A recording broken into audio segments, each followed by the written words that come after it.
Hey everyone, it's Dr. RAMANI. Welcome back to this YouTube channel. A lot of people wonder, okay, I've gone through narcissistic abuse in my childhood, in a relationship. And okay, that's done, or you're going through it, you're figuring it out. But people wonder, how does this history I have affect how I roll up and how I am in other important relationships I have? So I'm going to break this down in a series of videos about different relationships, but let's start in this one by talking about how does my history, or how does your history of narcissistic abuse affect how you show up as a parent. So like I said, this is going to be a series of videos because I couldn't do all the relationships in one video. That would go on too long. So this is a series of videos talking about the effects of narcissistic abuse, even if the relationship's done or while it's happening, either one, and how it affects how you are, how you show up in other relationships.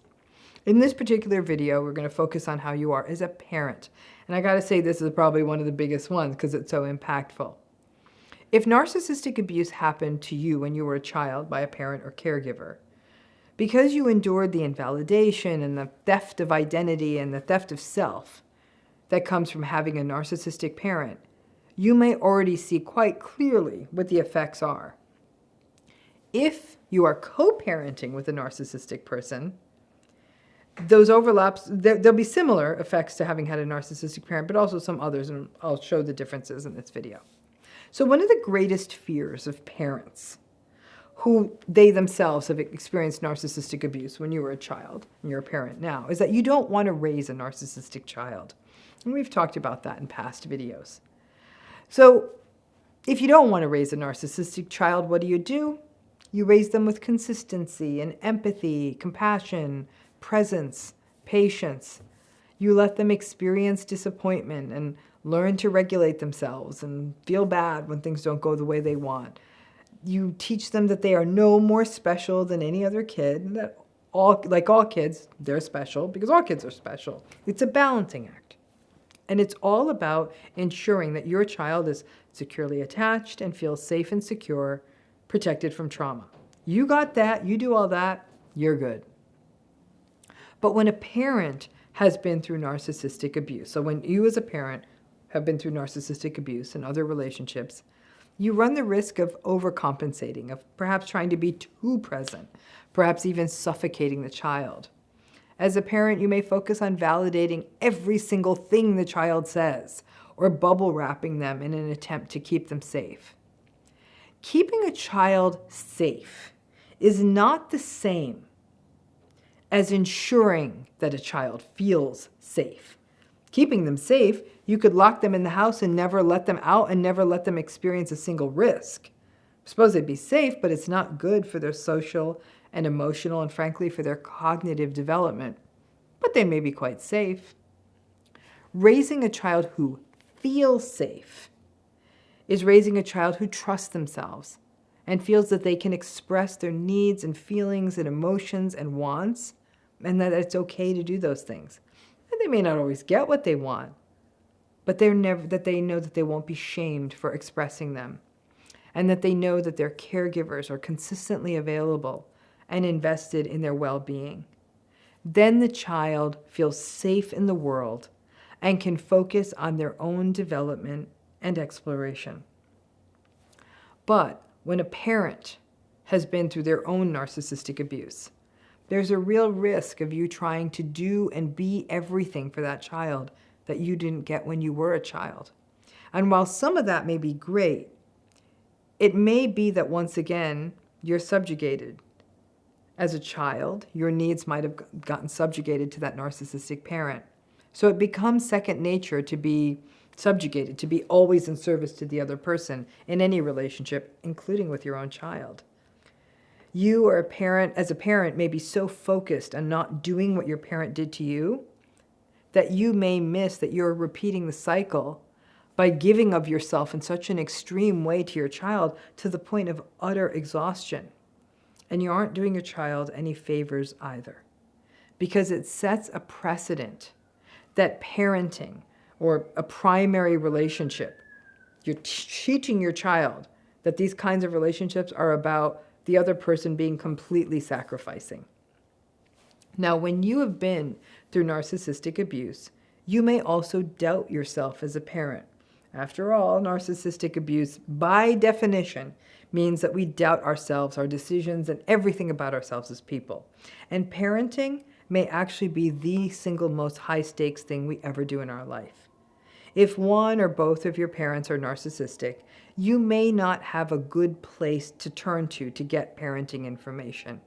And even if you did, you may be so self-doubting, self-blaming, self-devaluing that you will over-monitor your child, much the same way as survivors of narcissistic abuse over-monitor themselves in every single interpersonal situation. Did I say the right thing? Did I do the right thing? And then you jump on every small thing. Every little thing that happens with your infant might leave you more anxious than average if you have a history of narcissistic abuse. If you didn't get to that wet diaper soon enough, or watch them carefully and maybe they take a little tumble. And a parent who has been through narcissistic abuse may over-blame themselves for every single thing that seems like it's either gone wrong or isn't perfect, even when it's just normal kid stuff. And this will continue down to your kid having trouble in school, or having a bad day, or not making the soccer goal, or feeling sad. Remember, taking responsibility or feeling responsible for other people's emotions and experiences is a classical part of the fallout of narcissistic abuse. And it'll show up in parents. And that makes parenting psychologically exhausting and demoralizing. You may even appear to be wanting the approval of your children, right? That's an old song for anyone who's been through a narcissistic relationship. This goes beyond just wanting to meet their every need, but instead you may literally be trying to win your child over, to be that cool parent, the fun parent. You may even share accomplishments and neat stuff you've done, which is great. Your kids should hear that, but you may be sharing it in the hopes that they'll like you, much as you once had to do with your own narcissistic parent. These relationships of parent and child are obviously attachment-heavy spaces, and where once, when you were a child perhaps, and you may have been fighting to get the approval of your parents as part of your means of attachment, you may have an analogous experience with your own children, wanting to get their approval, since that was once a big part of an attachment equation for you.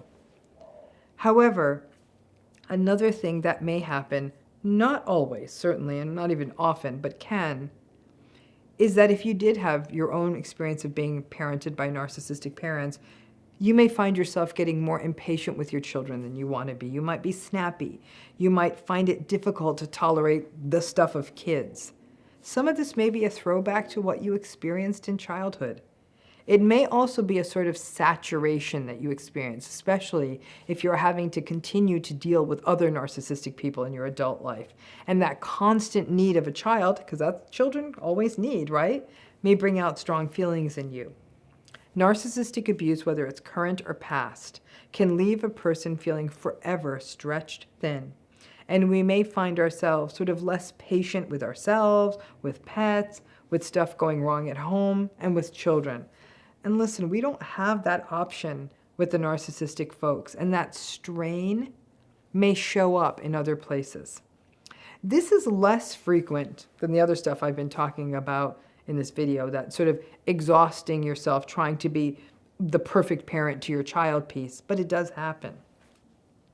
Another way you may show up with your kids, if you did experience past or current narcissistic abuse, comes down to perfectionism. And this can happen in lots of ways. You may have, for example, unrealistic standards for yourself as a parent, obsessive ideals about sleep training and what they eat and what they wear and what they do and what they watch. You know, the parent who attempts to keep a child completely device-free for 10 years, that kind of thing. You may believe you need to be a parent who never complains, who never raises your voice, who never says a single imperfect thing, and keeps your voice at a gentle tone at all times. That you're perfectly attuned to your child at all times. Now, in some cases, This may relate to perfectionistic demands you place on your own child, that you expect that they'll do great in school and succeed at their extracurricular activities and hit their developmental milestones early. Remember the lesson that many people get from their narcissistic parents. The lesson most people got is, if you do good, you are good, and then you'll be loved. And that lesson can get paid forward in how you show up as a parent. But there's another layer here. Now, a lot of what this video has been about is the impact that having your own narcissistic parent could have on how you roll up as a parent and the ways it can affect you. But the other layer relates to your experience of narcissistic abuse in an adult relationship, specifically with a partner. And that's really magnified if that partner is your co-parent. The narcissistic partner is your co-parent. This can feel like one of the most seemingly impossible situations in terms of trying to show up as your whole self as a parent. Not only are you possibly going to be experiencing everything we've already discussed in this video, because you might have had narcissistic parents, but you are dealing with the fallout of this relationship. So let's begin with you if you are still in the relationship with the narcissistic co-parent. This is obviously going to affect how you are as a parent in so many ways. You will have to be managing the complex dance of dealing with the narcissistic parent yourself, managing the fear of what this is doing to your kids, wondering if they will get into the kids' heads. And this will be particularly difficult if this is something that also happened to have happened to you as a child. Even if you fully understand narcissism and have radically accepted being gaslighted and being manipulated and doing the eggshell dance that is a narcissistic relationship, will make it harder to be present with your children. And you will often feel depleted as you navigate this territory with your children. If you are co-parenting with someone you are no longer in a relationship with, so in other words, you have a narcissist, your ex is narcissistic, post-separation abuse will make navigating this territory feel equally difficult, perhaps even worse, because depending on what your custody setup is, you may be trying to be the parent who always keeps the trains running on time, homework, schedules, play dates, routines, while also attempting to dodge the BS from your narcissistic co-parent. And again, all the stuff we've already reviewed in this video may be happening for you, but perhaps having to face one more battle about who picks up the kids when, and the narcissistic co-parent, the ex, switching the dates on you and playing games around holidays and threatening court. The rumination about all of this may pull you out of your head and being present with your kids, and that can mean you are trying to put on a good face for your kids while you are falling apart inside. And no matter how hard you try, it can be so difficult to be present with your children, or frankly, anyone under these circumstances. Many parents in these situations will doubt themselves. And then we see all of the patterns that we already discussed. When you are co-parenting with a narcissistic person, you are being actively undermined. You're having to dance around someone who is more concerned with winning than with the well-being of your children. Plans and arrangements and things that you're trying to coordinate in the name of your children's well-being may constantly be thrown into array. Listen, there's no way around it. Whether you experienced narcissistic abuse as a child because of a parent or caregiver, or in a relationship with a partner who, especially if that partner is the co-parent of the children, and certainly if you experienced it both places, it's going to affect how you show up as a parent. Does that mean you can't do anything about it, that you just have to accept that it's always going to be terrible? No. Half of the battle here is awareness. To know that if you do have this history of narcissistic abuse, that it does sneak up on you and affect you in the critical role and relationship of being a parent. Therapy can be really important if you have access to it, so you can understand these patterns and how they affect you in all relationships, and especially in parenting. It means reflecting on where your vulnerabilities lie, specifically in how the fallout of narcissistic abuse has affected you individually. Whether that means you're subjugating yourself and giving over your needs to other people and not doing anything for yourself, or being perfectionistic, or trying to appease and please to win others over, because this will show up in your children.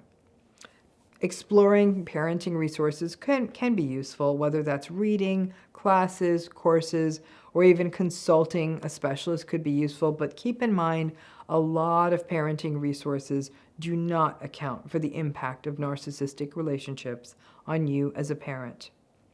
Self-compassion is a crucial place to start. Parenting is extraordinarily difficult, even under the best of circumstances. But if you are coming in with that permanently etched sense of, I'm not good enough, that is often the fallout of narcissistic abuse. It can feel impossible. It's one more place for self-doubt and self-blame to keep you stuck. And listen, and even parents who do not have a history of narcissistic abuse in any relationships will often blame themselves for their children's problems. But this is a lot worse if you do have that history. One thing I would advise you, stay off of parenting influencer sites. They portray parenting in a way that is artificial and unreal. It's like using filters on a person, on your photo, right? Anybody can give parenting advice. But without them knowing your history, your children, your circumstances, it ain't worth much. So seeing an influencer give their 3 best tips for whatever the hell it is they're selling, and seeing their perfectly curated parental life, can leave you feeling even worse about navigating this landscape of being a parent in the face of having had a history of narcissistic abuse. Don't watch those videos, and frankly, even be moderated and careful with how much you look at your friends' posts about their wonderful children on their Instagram feed. I can say this as a survivor and as a parent. I often think I felt like I walked punch drunk through parenting my kids. And it remains a place where I blame myself with obsessive zeal for every single thing I did wrong. And one thing that did take a toll on me were the stories about how everyone's kids are their best friends and do everything for them. Who the hell knows if it's true? But when you are sort of taxed with that sense of self-blame, it's really not good to look at it. So unplug and disengage is often an important strategy, no matter how old your kids are. The co-parenting with a narcissist is a lot, and having supports, whether that's support groups, therapy, divorce support resources, can help you be aware of how the rigors of having to parent under those conditions may be affecting how you show up with your own children. I strongly believe that parents who have survived narcissistic abuse absolutely can be great parents and get it right. I've seen it happen many, many times. Sometimes too right, I guess. We don't need to be perfect. And as the psychoanalytic theorist Winnicott suggested, we just have to be good enough. We have to get it right enough of the time that a child feels securely attached.